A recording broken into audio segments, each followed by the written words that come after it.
Hello. So you think you have Lyme disease, or you want to learn about it because you're a practitioner. Here's just like a general family doctor type of overview for Lyme disease.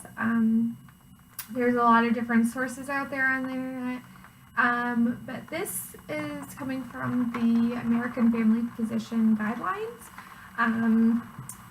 And these were,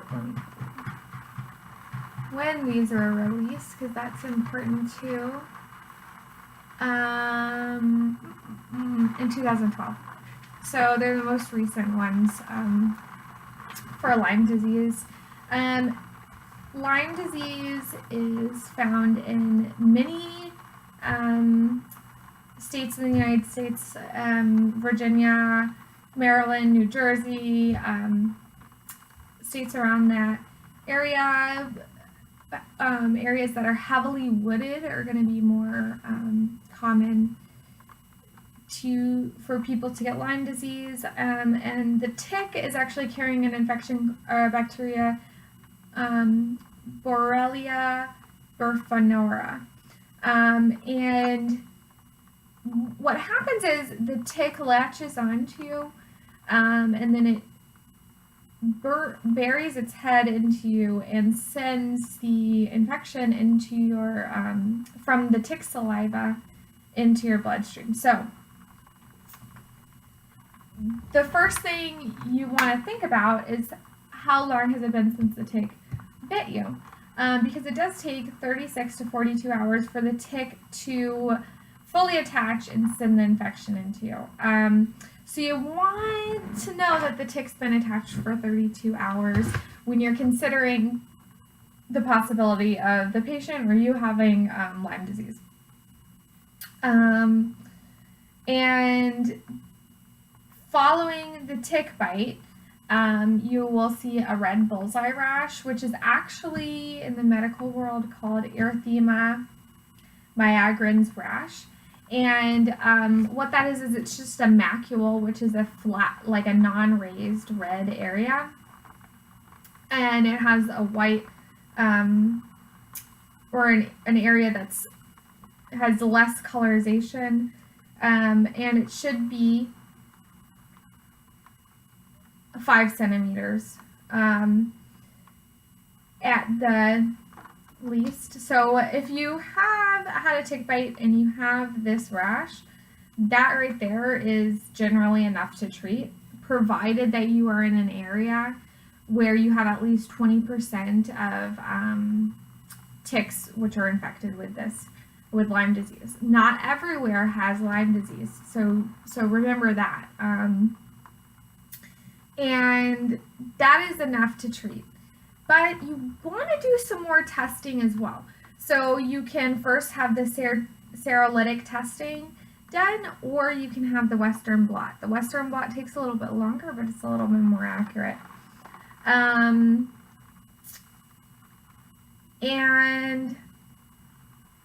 the symptoms are going to start 3 to 30 days after you've had the bite. And it's going to start out with fatigue, malaise, chills, myalgias, and a headache. Just like general flu-like symptoms, not feeling good, probably think it's a virus, but combined with that rash, you really are going to be thinking Lyme disease. Now, Lyme disease does last quite a while, unfortunately. And there are early localized symptoms, which we just talked about, like the flu-like symptoms. And then there's early disseminated symptoms, and then there's late-stage symptoms. So the early disseminated symptoms are cardiac or neurologic manifestations, and then you might have multiple of those bullseye rashes all over your body at that point, so they're erythema migrans. The cardiac abnormalities can range from AFib to a heart block to going into heart failure. And the neurologic symptoms can really range as well. Besides that, Lyme disease does tend to be accompanied by depression or other mood disorders. So then the late stage And this actually occurs in 60% of people with Lyme disease is arthritis. Musculoskeletal symptoms are really, really big in Lyme disease, and that's not something that you would normally think about. Joints having arthritis. It's actually going to look like gouty arthritis because it's a red, swollen, inflamed joint. So you always want to be skeptical when you have somebody coming in with a rash and also the red, swollen joints. I mean, red, swollen joints is either Lyme, septic arthritis, or gout.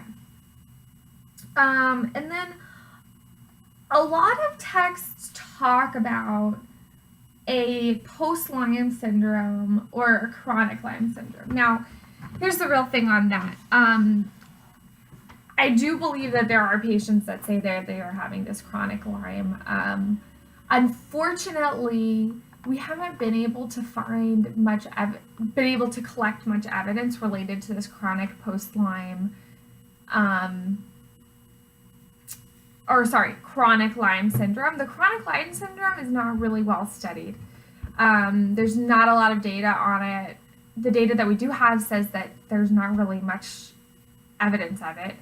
And then the post-Lyme syndrome we do know does exist. So that's just acknowledging that after you have Lyme disease, you're gonna feel fatigued and tired for a period of time.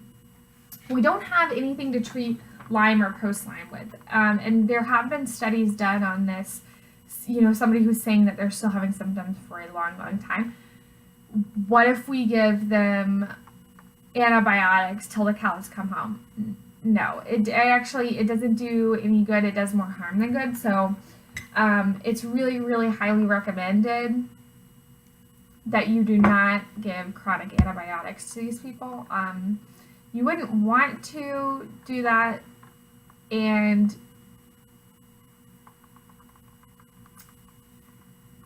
I hesitate to get into this, but there are doctors out there who are like Lyme specialists, and they will not take insurance, and then they will offer you all kinds of things. Just think about it before you get into that. Because if you're your primary care doctor is saying something, and I know that Lyme disease is a struggle for a lot of people, but just consider that we might not have a really awesome treatment for Lyme. But let's talk about the treatments that we do have. So the number one medication for Lyme is doxycycline. And doxycycline really takes care of all tick-borne illnesses. It takes care of a lot of really weird things too, like pneumonia. So doxycycline is a great drug because it covers so many things. Now, if you are under the age of 8, you're a child under the age of 8, and children are the people that get tick bites, so this is important information. Amoxicillin is really going to be the drug of choice. If for some reason you have this crazy case that has like really crazy symptoms, you might want to step it up to ceftriaxone, which covers a little bit more of the atypical things that could be going on when you're having really severe symptoms, which tells us it might be a little bit more of a severe bug. And then back to the prophylaxis treatment that we talked about. So if you have somebody who has a history of a tick bite and then the red rash, you can either do the full course of the doxy, the full course of amoxicillin, or you can do a one-time 200 milligram burst dose of doxycycline, which works really well. And some people even use it prophylactically.